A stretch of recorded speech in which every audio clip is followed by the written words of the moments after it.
What's going on, YouTube? This is SG1 Sports, and you're watching our college football channel. If you've been watching my predictions, you already know I picked Texas to upset Alabama. So how far do I have them going? Potentially undefeated, or maybe they lose some games that they shouldn't. Let's get into it. Let's first look at some of the other predictions. The FBI has Texas at 10.1 and 2.6. That would include the Big 12 championship game. So 10 and 2 roughly for the regular season. About a 70% chance to go to the Big 12 championship. Athlon has them at 10 and 2. The over/under is at 9.5. So that means 9 and 3, 10 and 2, the most likely records according to Vegas. Which, you know, all this pretty well lines up. Texas has a lot of expectations this year. Expected to be probably the front runner for most people in the Big 12, but they've had the most talent for a while and for many seasons, and they haven't really been able to reach the top of the Big 12. When I look at this roster, it is clearly the best roster in the Big 12. I don't think it's even close. You look at some of the issues that Texas has had in the past. Defense, they've gotten better there. Offensive line, they've gotten better there. Of course, they've always had the skill position players. They've got the quarterback in Quinn Ewers. When he was healthy last year, he showed that he could be a superstar. They have everything right there to win the Big 12. And again, they should be favored in every Big 12 game that they play. But they have had the talent. They've had the team on paper for many years, and they haven't gotten it done. Is this the year that finally Texas wins the Big 12, and maybe more than that? Maybe they get to the college football playoff.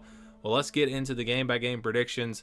We'll start with this game against Rice, which should be an easy win. So they get off to a 1-0 start, and then they play on the road at Alabama. I talked about this game a lot in my Alabama video. You can go back and watch that. But really, just to kind of sum it up, I felt like Texas was the better team last year when Quinn Ewers was in the game before he got knocked out. Alabama had to have Bryce Young to really save them in that game. He really carried this team, and he's gone. Quinn Ewers is back, and assuming he'll be healthy in this game, I think the teams overall, Texas has gotten better, and Alabama has gotten a little bit worse, mostly just because of Bryce Young. If you look at the rest of their roster, they've lost a lot of experience, but they still have a ton of talent. I think Alabama has a better defense than Texas. I think Texas is going to have the better offense. I think it's going to be a great game because it's at Alabama. I did have a hard time picking Texas, but I did pick Texas. So I'm going to go with the Longhorns to go on the road and pull off a big win here early in the season. Then after that, they'll play Wyoming on the 16th. Easy win. Maybe they start off a little bit sluggish after the big win over Alabama, but I think they get it together and they win that game easily. All right, then they'll play Baylor on September 23rd on the road. Tough place to play. This is going to be a sneaky good Baylor team, in my opinion. They're gonna want to run the football more. They do have Blake Shapen back at quarterback, and I like the Baylor defense as well. I think this defense has a chance to be really good, and I just think that Texas, until I see them do it, until I see them go out there and consistently every game beat the teams that they're supposed to beat, I still think that they're going to slip up somewhere. And I'm going to say maybe this is it. I'm going to say Baylor upsets Texas again on the road. Interesting matchup here. I'm going to say that there's an upset. And again, I say this in all my prediction videos. Don't get too hung up on the individual games. It's really all about the overall record. They could easily lose to Alabama and beat Baylor. I know that they could easily flip that around. We're just trying to get the record as accurate as possible. And again, I say this in a lot of these videos. If you look at other people who do predictions, look at the preseason magazines, they don't pick every individual game because that's just crazy. I just do it basically for video purposes because I used to just go through and give you a record prediction and everyone said, no, I like the individual games. Go through each individual game. So this is just one way I could see the season playing out. But this is, at the end of the video, is going to be the record that I think Texas is going to have. So Kansas on September 30th, they're going to be explosive on offense. This is going to be a shootout. This is going to be a fun game. I really think Kansas will be able to play with them for a while. Texas, though, at the end of the day, probably just too much firepower. And the defense for Texas, I think, does give them an advantage. They win. But not a blowout. I think this is a 10 to 14 point win for Texas. That's coming off of a loss. You've got Oklahoma the next week. This will be a tough test for Texas, but I think they do find a way to get it done at home. Then they're going to play Oklahoma on the 7th. Again, I think they'll be up for this game, just like the Alabama game. I think this team will be motivated. They'll be ready to go. I don't think we're going to see a repeat of last year. Oklahoma did not have Dylan Gabriel in that game. Texas jumped out, wound up absolutely blowing that game open. I think this is more like a traditional Texas-Oklahoma game, a close game. The front seven for Oklahoma, the pass rush could cause a problem for Texas. And if Oklahoma wins this game, it's probably going to be because of that, because I think the offenses both are going to score. It's going to be a shootout. Oklahoma might have an advantage there with all the additions they've added in the transfer portal. They might have an advantage in that pass rush, but I think the Texas offensive line is good enough to take care of that. They find a way to win a close one. It'll be close, again, very close rivalry game, not like what we saw last year, but I do think Texas wins again. So that gets them to 5-1. They play Houston after that on the road.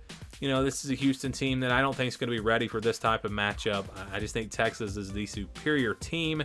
Not really seeing them have too much trouble in this one. Although, of course, Houston does have the transfer quarterback from Texas Tech, who has played Texas, beaten Texas. And, you know, it'll be interesting, but I just think top to bottom, the roster is just so much better for Texas that they'll go on the road. Maybe it's a slow start for them, but they will eventually pull away and beat Houston. They play BYU on the 28th at home. Again, talent-wise, Texas just has such an advantage. I think they roll in this game and get to 7-1. And, you know, you look back to the loss to Baylor. If they do beat Alabama, they can afford a loss to Baylor. You know, if they win out, they can still get to the college football playoff. They play Kansas State on November the 4th. Kansas State, this will be a good matchup. I think Kansas State, maybe the most well-coached. They get the most out of their players at Kansas State, and they have for a long time. Even with the Bill Snyder gone, Chris Kleiman comes in, they still seem to be getting the most out of their players. He was a terrific hire. And so they'll be well prepared for this game. This will be a tough, hard-fought game. I look at Kansas State and TCU. Both of those games back-to-back will be very tough. I'm going to go with Texas at home. I think they win a close one and get to 8-1. And then they play TCU. So when we talk about talent, I think Texas is clearly the most talented team on paper. Oklahoma is probably the second most talented team, but TCU is probably the third. I know they lost some really, really good players last year, but they've still got some talent on this roster. This is going to be a good team. Maybe not a playoff team this year, but it's a tough place to play at TCU. I just feel like between these two games, Kansas State and TCU, maybe throw in Iowa State, Texas Tech, out of these four games, they're going to lose somewhere. And I'm going to say they lose to TCU here on the road, and they drop to 8-4. So Iowa State comes up on the 18th. Tough place to play there in Ames. But really just looking at the roster for Iowa State, you know, it's more in line with Houston or BYU. It's just not the type of roster that I think is going to be good enough to beat Texas. They'll have to play, just an amazing game to have a chance in this one. I think Texas, again, with the big talent advantage, will take care of business on the road. And then there's Texas Tech. This is going to be a tricky game, rivalry game, the last Big 12 conference regular season game for Texas, a rivalry game. You know Texas Tech wants to send them out with a loss. I think this is a really good one. I think it's a close four-quarter game. Texas Tech's going to be good this year, but I think Texas, they find a way to win a close game at home. They get it done, and they finish 10-2. So like I said, looking at the schedule, I think they go 10-2. You got Alabama, Baylor. I really have a gut feeling they're going to beat Oklahoma again, so I'm not even going to throw that in there. So I'm going to say Alabama, Baylor, Kansas State, TCU, and I don't even think I'll put Iowa State in there, but Texas Tech the other game. Out of those 5 games, Alabama, Baylor, Kansas State, TCU, and Texas Tech, I think they lose a couple out of those 5. They go 3-2 in those 5 games. They beat everyone else, and I've got them finishing 10-2. Like I said, it could be much different. Maybe they lose to Alabama and Texas Tech, or Alabama and Kansas State, however it falls. But I do think that record will be 10-2, keeping them just out of the college football playoff, but probably getting them into the Big 12 championship with a chance to win the conference in their final year. So what are your thoughts? What are your predictions? Let me know what you think about Texas down in the comments below.